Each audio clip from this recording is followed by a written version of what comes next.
Milan Milošević upitao je Anđelu kako komentariše to što Gastos šalje sramne poruke njenom ocu, to da se prazni 5 puta dnevno.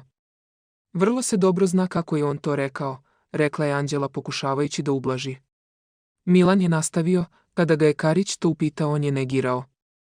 Dragi Veliše, iz poštovanja prema tebi i tvojoj ćerki, sa ponosom ću se prazniti do kraja, rekao je Gastos.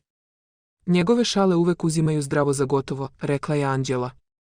Ja sam to rekao iz zezanja, a ne iz besa, rekao je Gastos.